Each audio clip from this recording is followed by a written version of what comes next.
obviously this approach of lack of planning isn't going to work for dealing with the crisis of climate change.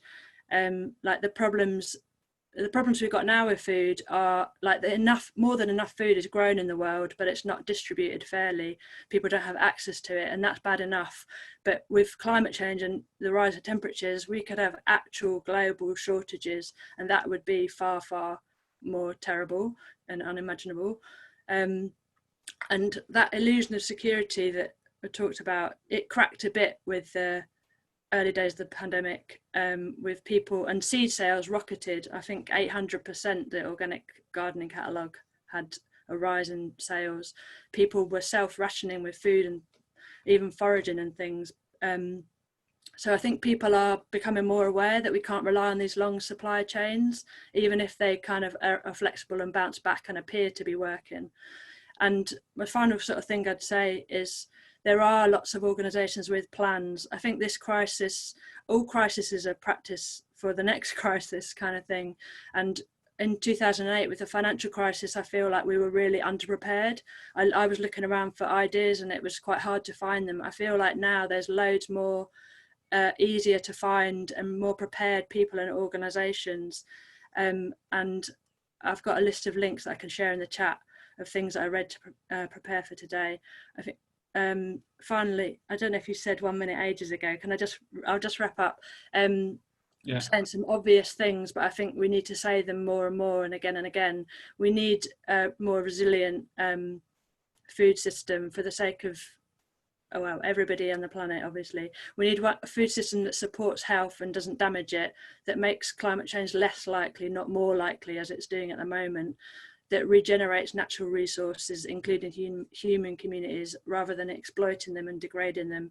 And we need to join forces to make the case for this, because however important our individual choices are, and they are essential and crucial for alternatives to develop and to raise awareness, we can't do, it's not going to work for most people unless we get big changes by demanding them. So I'd recommend just following loads of great organisations like the Land Workers Alliance, Sustain, Compassion in World Farming, Global Justice Now, Via Campesina, seeing what they're saying and sharing it and supporting them if you can.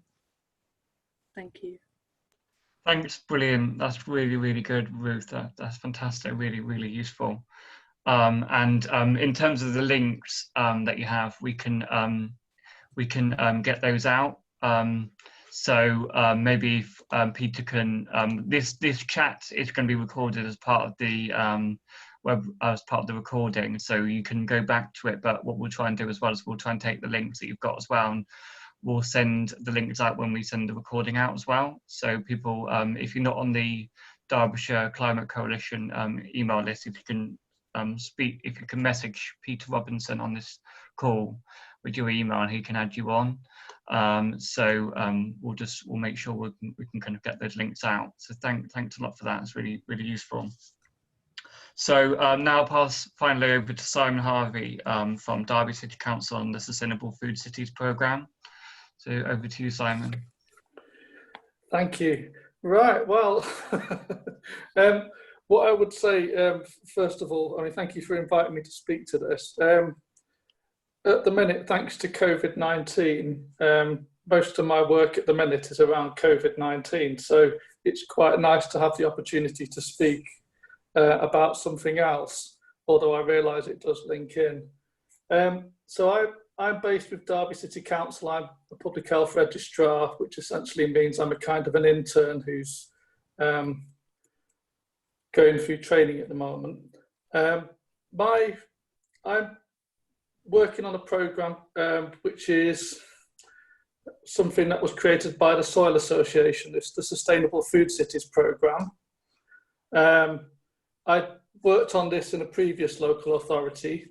In terms of public health, one of the issues around health and food is that it really does come down to more complex issues than just choices people make around what they eat and the amount they eat.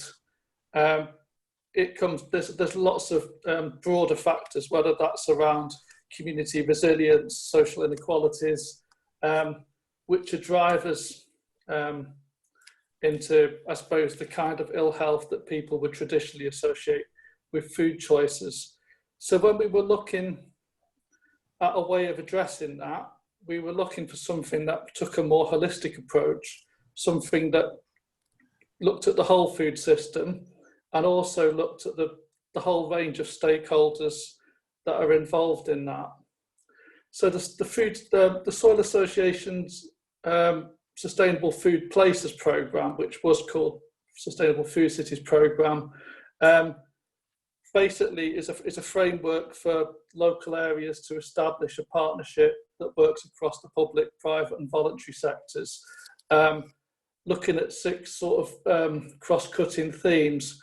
One of them, which is around healthy and sustainable food, but then also around tackling food poverty, around the skills and knowledge that communities have around growing and preparing food, around a sustainable food economy, looking at public sector procurement practices to make those more sustainable and healthy, and finally about reducing waste and reducing the ecological footprints of the food system. So essentially, prior to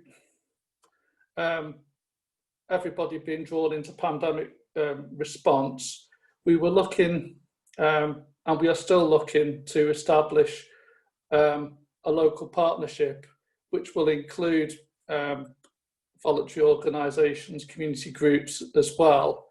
We'd initially started just trying to have a cross-party conversation, well, cross-department conversation within the council, because what we found was that it was we already had a broad range of people who were involved in food in various aspects, and we weren't speaking to each other about any of this.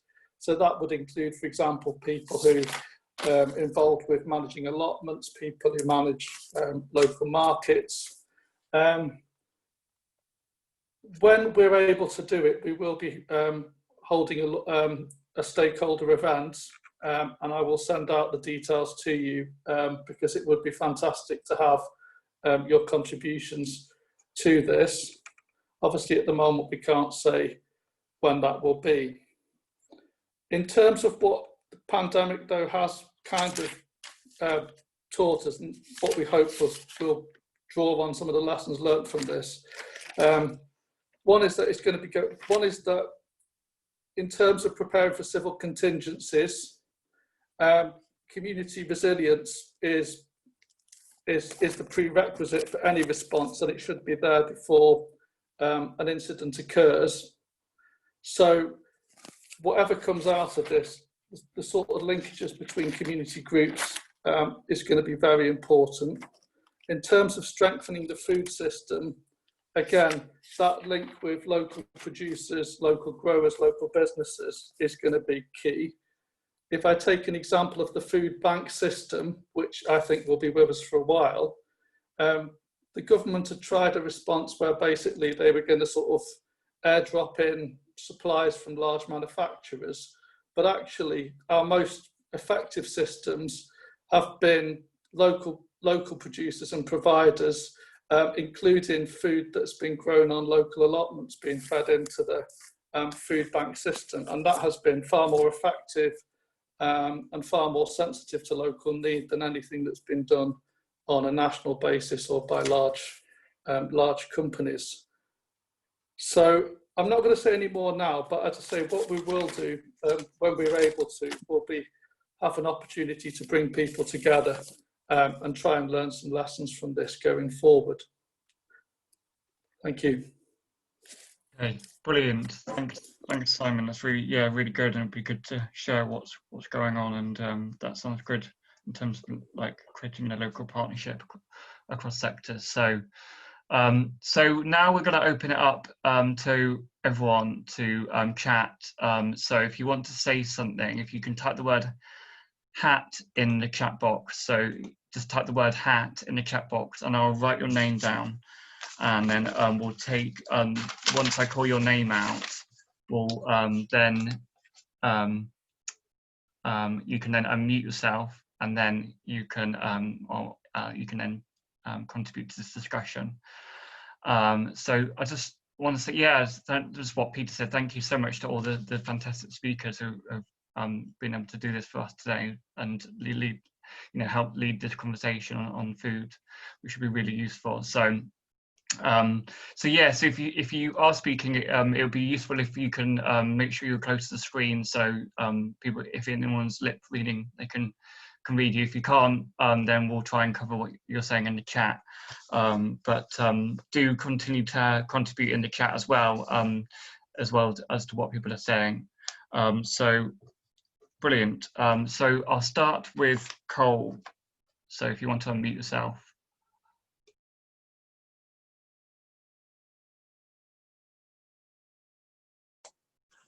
Okay, right, done that. Yeah, it's interesting discussion, but very much like the discussions I've heard for the last 20 years. Sorry, just have to say that. And I've been involved in food and farming all my life. I've never been a farmer, but I've worked on farms. I've worked for various organisations like Lantra, which is the old industry training board, and in all sorts of other places. But for the last 30 years, I've been really trying to encourage people to grow more food. So the last couple of months have been incredible, amazing. And I wonder what I've been doing for the last 30 years, because everything that I've tried to encourage and to fight for has been happening the last few months out of necessity. Now, there are a couple of things, I'll keep it short, a couple of things I want to say. The biggest threat to food security in the UK is the fact that food production and distribution is controlled by a very small number of companies, i.e. the supermarkets. And when we talk about the supermarket supply chain, that extends from your local branch right back to the field, because they control it, absolutely control what we get. And the second big issue is access to land, be it for allotments or gardens, because most modern houses don't have gardens. And I've had lots and lots of inquiries over the last couple of weeks. I run an organic gardening website, which has been online since the late 1990s, and just getting almost overwhelmed by cries for help. How do I do this? How do I do that? So my point is that the opportunity is here for a major shift, and we need to seize it, and we need to push hard by campaigning and offering practical support to people, because growing your own food is one of the most anarchic things that you can do. That's it. Brilliant. Thanks, Cole. That's yeah, really good point. Yeah, and it's important as well, especially about what you were saying about access to land as well, and how do we grow food when access to land is a challenge. I think that's a really important point as well. That's a really important point for everyone to consider. So Steve Martin, I'll let you come in next.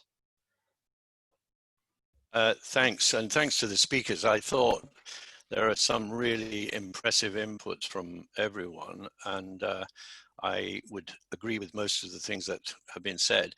My real concern is that one of the areas which hasn't been mentioned is that we are not very self-sufficient in fruit and vegetables, which is one of the biggest concerns I have. In fact, we're only 23% self-sufficient in fruit and vegetables. And yet we have a great deal of land in this country. And it seems to me that that is one of the most important sources of nutrients that we could have in terms of a sustainable lifestyle. So I'm not sure how we can change the route that we're in. We import a huge amount of fruit and vegetables, say from Holland and from North Africa, as the speaker Godfrey mentioned, Meynell and so on. Africa is really suffering at the moment in terms of drought. And the migration problem that we face inevitably is going to be huge. I mean, one prediction is that 400 million people will be searching for other parts of the world to live in because of climate change. And that's a growing number. So there is a major crisis, but my concern about conversation like this is everybody on this is very concerned, but what do we do about it? The last speaker, Carl, was quite right in saying there's lots of local initiatives, but do we all know about those? How do we actually communicate what's going on and what we can do? I'm concerned about local food here. You know, there are lots of good local sources in Matlock and surroundings, but do we know where they are? And how do we actually coordinate that information so that people understand what is happening and we can promote local food? I don't know that there is any kind of catalogue of local food sources in Derbyshire. If somebody can say, yes, there is, I'd be grateful, because I'd like to access that information. So my last point is, how do we take this message, very crucial message about a future crisis in this country, never mind internationally, how do we take that message back to the councillors and the decision makers, our MPs, and make this actually a change process that they're engaged in a really dramatic sense? As Cole says, it has to be a huge and significant transformational change. I've said enough. Thank you very much. That's really, really useful. It's really good stuff, and good to get people thinking about how do we communicate what's happening around local food in our own areas. That's a really good point to consider for discussion as well. So Julie, I'll pass on to you next. Hi, yeah, I just wanted to mention, I went on a Zoom course last week, or I think it was the week before last, with CAT, the Centre for Alternative Technology, who've written a series of brilliant reports, and they run a whole load of training courses, master's degrees, that kind of thing, and very accessible courses for the lay people like myself. What I could recommend to everyone is reading their executive summary of their Zero Carbon Britain report, which has mapped out current land usage in Britain and what it needs to be to become sustainable, how much is devoted to producing food to feed animals now, and how we could reuse that land for different things, incorporating also the energy production and transport requirements, and the whole entity of how society could be sustained. Of course, what it doesn't say is how we get from here to what it could be to become sustainable. And for that, we do need the government and local authorities to start doing something about it. But it's a very short document, 8 pages. I could recommend it to everyone. And I'll put it in the chat and the details of it. That's it. Thanks, Julie. Yeah, and that's really great. And we'll make sure that's sent around on the email list as well as part of the website. So it's all been sent around as well at the minute. So I've got Andy Mason next. So if you want to unmute yourself. Hello, everyone. Great contributions. Really interesting. I thought I'd like to mention sort of small scale practical solutions which are possibly obtainable by those folks who've got a small garden or possibly allotment. Obviously, it's not obtainable by many who haven't got those sort of facilities. But there was mention, of course, of use of land and how the land's used. I think Godfrey mentioned growing crops to feed cattle, and obviously also alongside Jay, mentioned the benefit of obviously a vegan diet. So I'm interested in young people and engagement, and like Steve said, just sort of spreading the word and coordination and cooperation and communication, really. And one of the things that I'm really interested in is practical small-scale solutions, hydroponics, aquaponics, systems that can produce a lot of food very effectively in very small units. So I think it was a a few years ago, Rob Hopkins of Transition Towns did a little analysis of land use around Totnes. If Totnes were to grow, if the area around Totnes were to grow organic food just to feed that town, and how much land they would need to actually feed just the people, just the population of Totnes. And it was an awful lot of land. And then Ruth actually mentioned about, just going back to some of the points that were mentioned, about there being enough food in the world to feed everyone.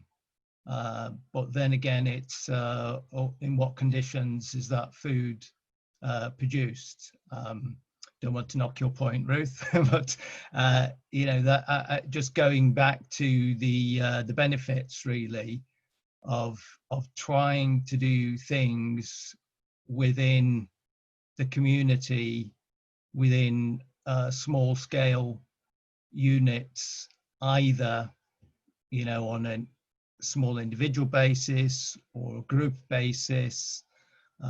For instance, if you've got a big garden, you could have a couple of people helping you. And obviously that involves like a little bit of the systems I've mentioned, hydroponics and aquaponics, involve a little bit of technology and know-how in terms of building. If you're building your own system, I know some of these systems can be purchased, but there are bigger systems that have been trialed. Kate Humble has got an aquaponic system on her land, which is she's working in association with some company and just doing analysis of how the food yields that are possible through that. Yeah, I guess that's it. Obviously, there's a lot more points to probably mention, but just keeping it fairly short for the moment. I just thought I'd flag that up because I definitely think that's a way forward for the future. Okay, thanks. Okay, brilliant stuff. Thanks a lot, Andy. That's really, really useful. Yeah, definitely something to look up. I've written it down, so that's really useful. So Kay, do you want to come in next? This is not necessarily relevant to what's been said in the last couple of things, but I am from an organisation called Derby Food Growing Network. At the moment, we're mostly active on Facebook, but the idea of the network is to get together people who are growing food in Derby, whether that's community organisations or individuals growing something in planters on their balcony, or indeed local farmers. There would be a brilliant opportunity for us to learn from people who were in the farming community, growing their own food, and also possibly, yeah. I mean, it's partly set up as a skills exchange, so that we can all learn from each other, and also just to get more people into growing food, because this is something which is going to be more and more important to us all in the future. Great. That sounds really, really, really useful. Be good to find out about that. So Laura Stevens, do you want to come in? Hello. I wanted to just to agree with Peter about it's a bigger problem than just growing some food in your garden and sharing it. Way bigger. On a local basis, however, here in Matlock, I think we should really force issue with the town council and try to get some links going with people who are growing in excess, who can share what they have, but get a system set up. And if we force issue with the town council, who are the people who run the allotment schemes, then maybe something can be done. It's about linking groups of people together. It's about joined up writing because it's always the problem. There's no choice of writing. What I do feel strongly about, however, is allocation of allotments. I have seen people, lots of garden space themselves, who want an allotment. So the people who don't really need allotments are given allotments and use allotments. I think the system isn't fair, and I think if other people, yes, anyone can join an allotment list. The list is long. It puts people off, perhaps. Maybe they need people who haven't got access to tools. So it becomes a social issue there. Who are these people on the allotments? Who are these people growing their own vegetables in their big gardens? And we moved house, so we would have a big garden. I have 3 young people in their 20s at the moment in this house. No one's interested. They're not interested in being come up or being killed by the frost. And these are young people who are aware, who should theoretically be aware, interested and intrigued in taking these things forward. One is studying international development. What can you do? So let's just take it a step by step, force through movements like level justice, government legislation, and work as best we can with our town councils, our district councils, and try and make things fairer. Thank you. Thanks, Laura. It was the connection was a bit dodgy there. I couldn't hear some things, but yeah, that was sorry. Yeah, it has been in and out, but I couldn't tell what was happening. No worries, that's okay. Yeah, no, that's all right.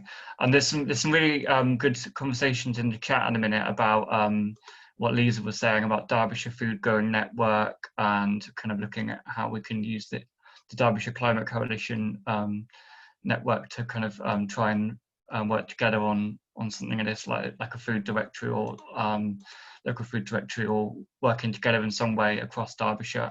So that I think what Lisa's put in there is really, really interesting, and I think it's something we could then form part of the discussion on the Derbyshire Climate Coalition Google group taking forwards on this after this talk. It's something I think we should kind of not forget about and take forward, I think. So Helen Cunningham, I'll bring you in from Matlock. Okay. Okay, well, it's good that Laura spoke before me. She's actually just down the road from me in Matlock. Okay, I just wanted to say that quite a few years ago now, I can't remember, quite a few years ago, maybe even 10, but we set up Transition Matlock, and out of that we set up Matlock Community Supported Agriculture, and from that we set up DE4 Food, which Rob Hopkins does talk about in one of his books. And those projects don't exist anymore, and there are reasons why those projects don't exist, and there's lots of things we can learn and take that forward. I mean, to be honest, I think we started those things too early, and the general public wasn't sort of ready, and even Transition Matlock members weren't ready to take it on board, because I think people had very unrealistic food expectations, that we were trying to grow food locally, but within the current system. And so we did have people in DE4 Food, we had people who were growing food from their gardens and selling it through DE4 Food. People did try to grow food through their allotments, and then ran into legal issues that you're not allowed to sell food that's grown on an allotment, and they got, the threat of their allotment taken away from them. So then we encourage people to grow things in their gardens and sell through DE4 Food. But people who were buying the food and people eating food had unrealistic expectations. That we were in Matlock, I'm surrounded here by hills, which are, hill farms with like cows on and sheep on them, that are on land that's not suitable for growing vegetables. And so I think we do have to recognise there is a place for animals in the food system, that there is this land surrounding us here in the Peak District that we can't grow fruit and vegetables on.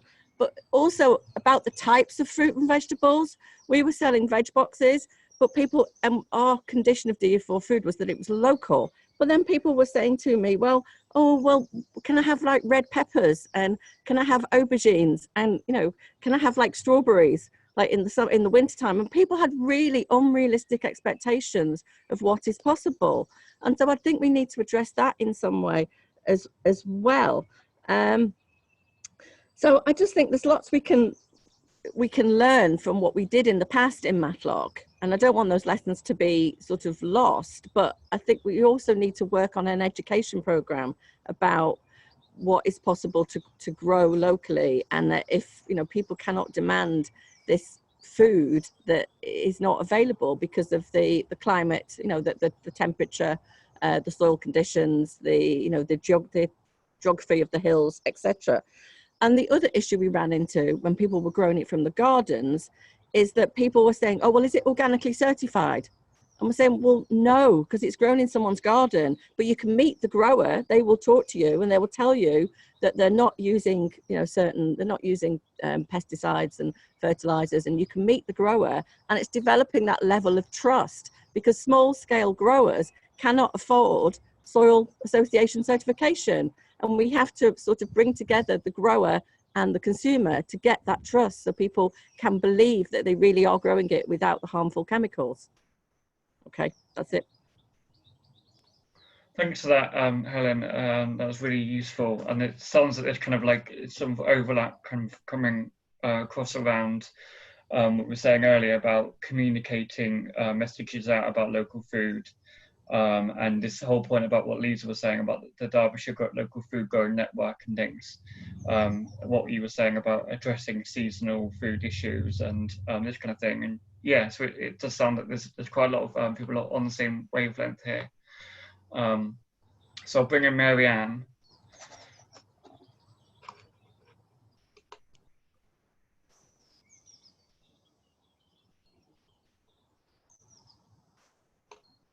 Can you unmute yourself, Marianne? Put the there you go. You're unmuted now. Am I still on? Yeah. Mm. I'm just trying to make a point about the gap that people keep mentioning between some of these big changes that are needed and the politicians not being willing to consider them, and pointing out that in the end of the month we've got a talk coming up for the coalition by Becky Willis, on her book Too Hot to Handle. And she's done a lot of research which is showing that to get the politicians online is very difficult, because the climate change issues are not immediate threats like the COVID crisis. And therefore, there needs to be some kind of deliberative way of democracy. And she's suggesting developing the citizens' assemblies, where a group of people are brought together, specifically who are representative of the population, and then make decisions that are.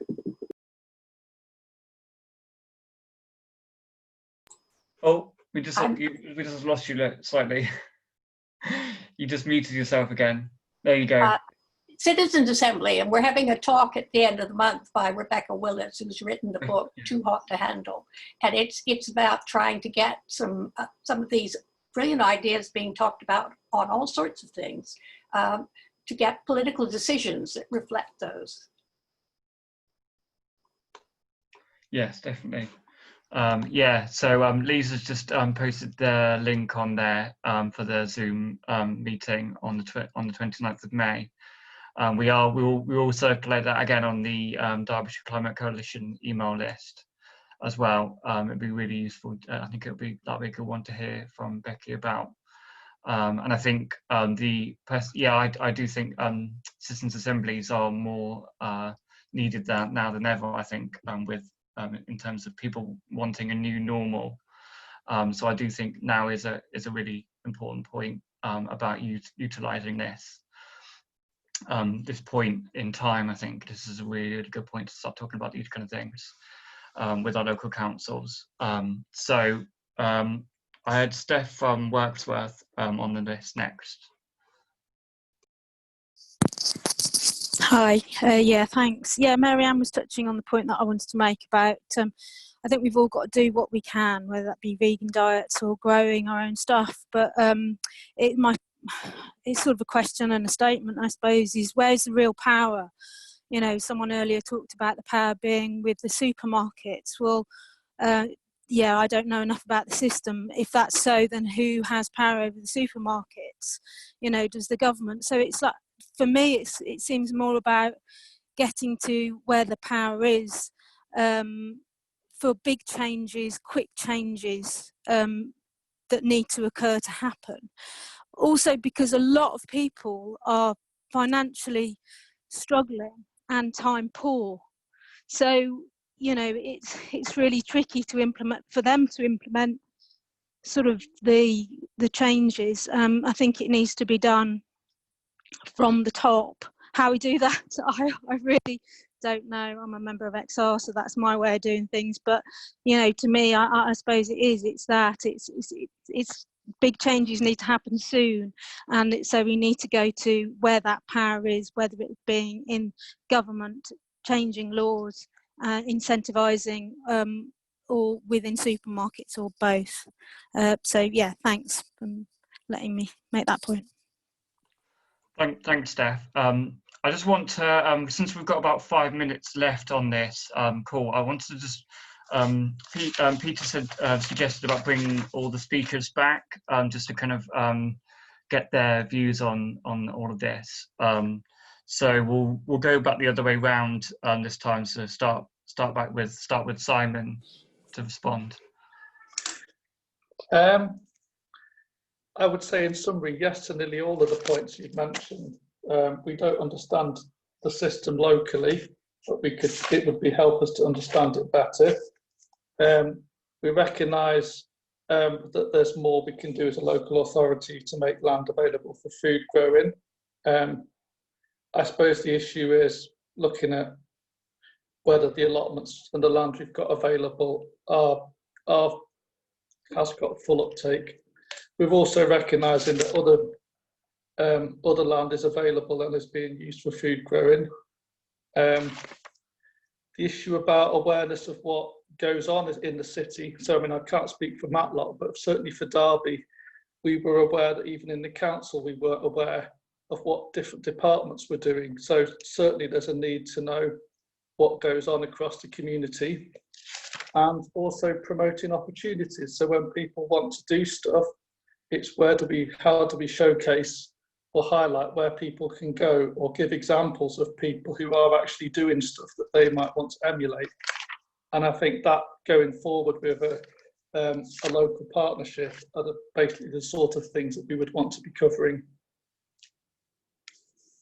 Great, thanks, Simon. Ruth, do you want to come back in? Yeah, not exactly sure what to say, except I was thinking, you know, like, so you've set this meeting up today and 40 something people came. There's obviously a lot of people interested in this, and sometimes just setting a date and a topic is enough to get something going, and things come out of that.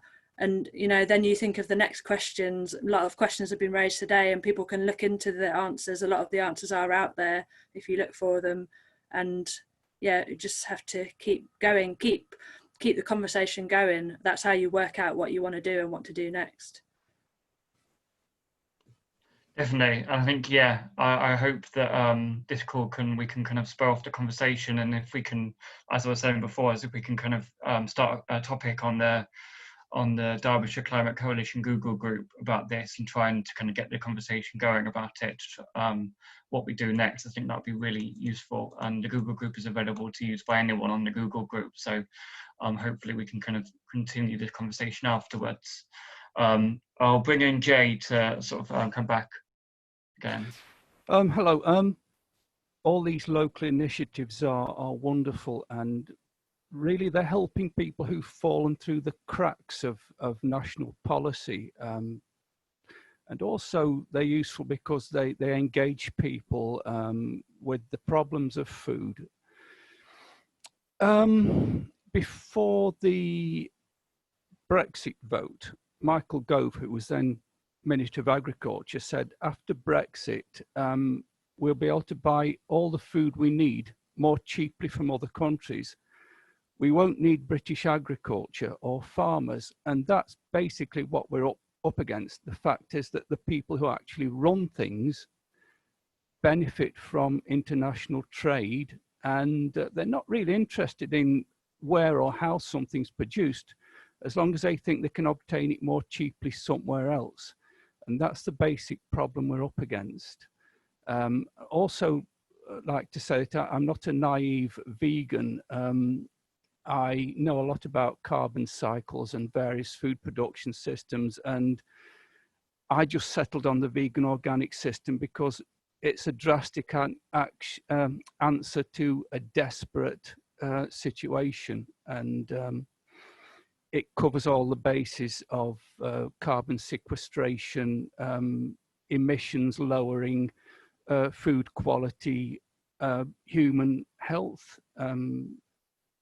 So I'm not very good at putting my point, but I can reassure you that I have been in contact with government, and they are the problem. It's people who comprise the government, and politicians of all levels who are wedded to the system we've had for the past 50 years at least.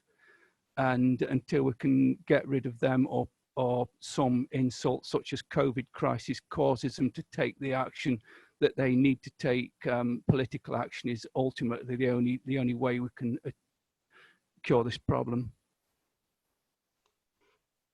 Definitely, yeah. Thanks for that, Jay. And yeah, and it sounds like, yeah, it is a good opportunity now to sort of which I think what's really good, what Simon's doing in terms of local partnerships with the council and across different sectors, which could be a really good opportunity to look at who has the power in our local area, or yeah, this kind of thing. So I want to just finally bring in Godfrey, just finally, just again, if you want to come in again, Godfrey. Yeah. I thought it was a very useful meeting and some exciting ideas. We talked about the necessity for big change, and I would encourage those who aren't members of Extinction Rebellion to join, because they're the ones who've really sort of jolted the politicians. I think that's important. The other point I'd like to make is that we need to keep the farmers involved in this conversation, or get them involved, and look at things like community supported agriculture.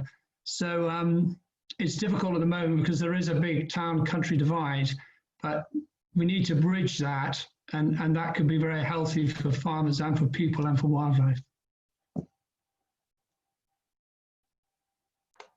Oh, that's fantastic. Thanks so much, Godfrey. That's really useful. Yeah, definitely. So, right. So we've come to the end of the meeting now. Basically, for those who don't know, we've got some more calls coming up.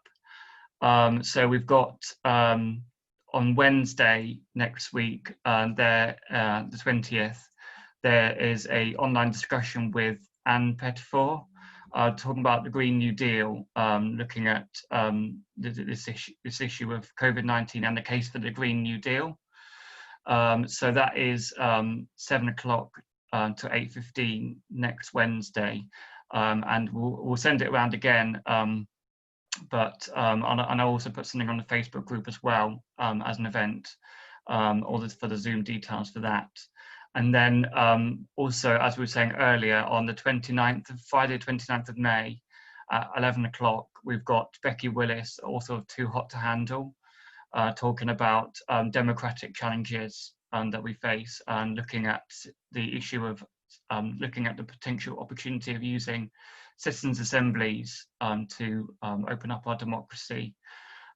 So this, and how we can apply the idea of citizens' assemblies to Derbyshire. So that's going to be really useful. Yeah, so I think it'll be really useful to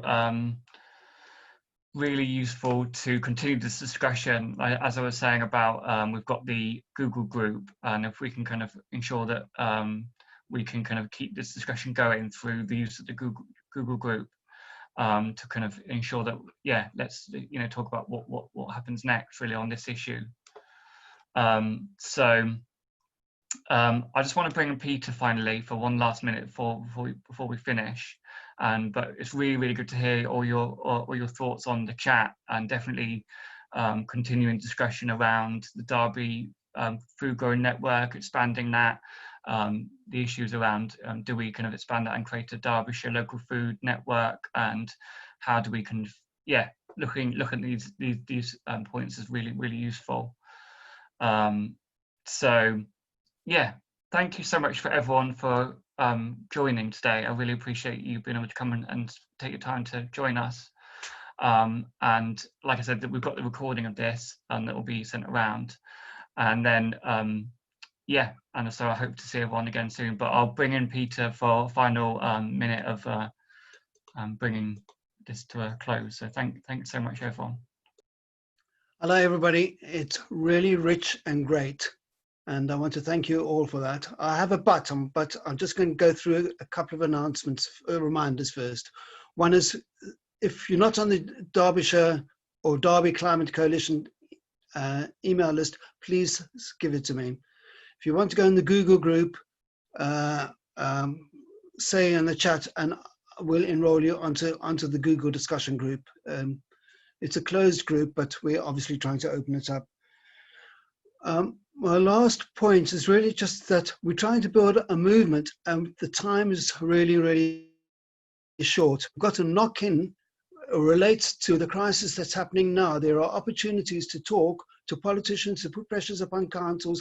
The discussion is opening up, and I'm really anxious that we actually go to our own councillors, because our councillors are equivocating at this very moment, because there's a great threat of, I think, of going back to business and knocking out all the things that we've learned from there.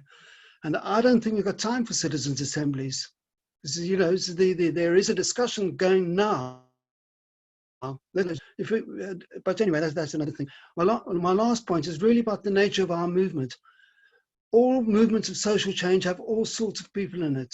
We've got to be able to reach through to other people, but also remembering that a lot of people, and I'm not a Green, although, I haven't come in on the basis of doing personal actions, come in and believing that changing light bulbs is going to do the thing.